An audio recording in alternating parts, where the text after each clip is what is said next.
तर काही तासात गणपती बाप्पाचं आगमन होईल आणि त्यासाठीच पुण्यातनं लोक आपापल्या गावी परत निघालेत।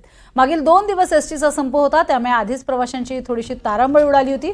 आता आज पुन्हा पुण्यातल्या स्वारगेट बस स्थानकावरती प्रचंड गर्दी झाली आहे। नक्की हे प्रवासी किती वेळापासून खोळंबलेत आणि त्यांना जायला किती वेळ लागणार आहे हे जाणून घेतलंय आमची प्रतिनिधी रेवती हिंगवे।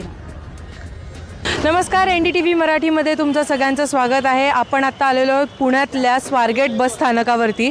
आपण जसं बघू शकतो की इकडे पूर्ण सगळीकडे सर्वत्र गर्दी आहे, कारण लोकांना त्यांच्या गावी परत जायचं आहे गणेशोत्सवानिमित्त।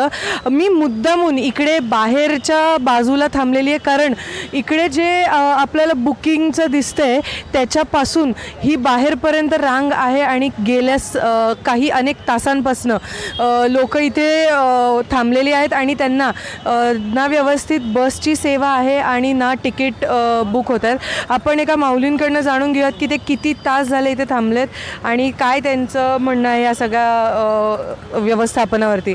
काका, किती वेळ झाला तुम्ही इकडे थांबलेत आणि काय म्हणणं आहे? 2 तास झालं थांबलो, येतो 2-3 तास झाले, अजून बस नाही। आता इथं लाईन जवळजवळ अजून भरपूर लागलेले आहे आणि 12-1 वाजेपर्यंत नंबर येतो की नाही काय शंका येत नाही। गाड्या खरं पाहिजे त्या, अशा सणाच्या वेळेला लवकर गाड्या पाहिजेत, पण गाड्याच नाहीत आता इथं। कुठे जायचं आहे तुम्हाला? आम्हाला सातारला जायचे।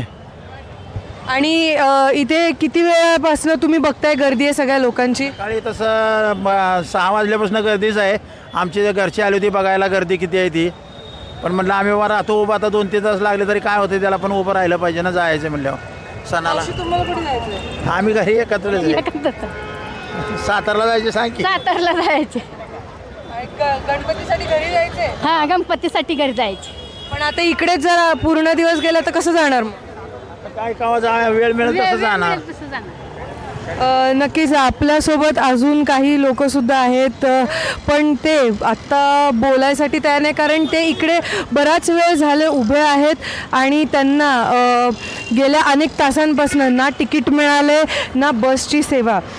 खरं तर संप होऊन बरेच तास उलटलेले आहेत, परंतु अजूनही जी बस सेवा आहे ती पूर्णतः सुरू झालेली नाही आहे आणि त्याच्यामुळे प्रवाशांना खूप त्रास होतो आहे। गणेशोत्सवानिमित्त बस पटकन मिळावी असं इकडच्या लोकांचं म्हणणं आहे।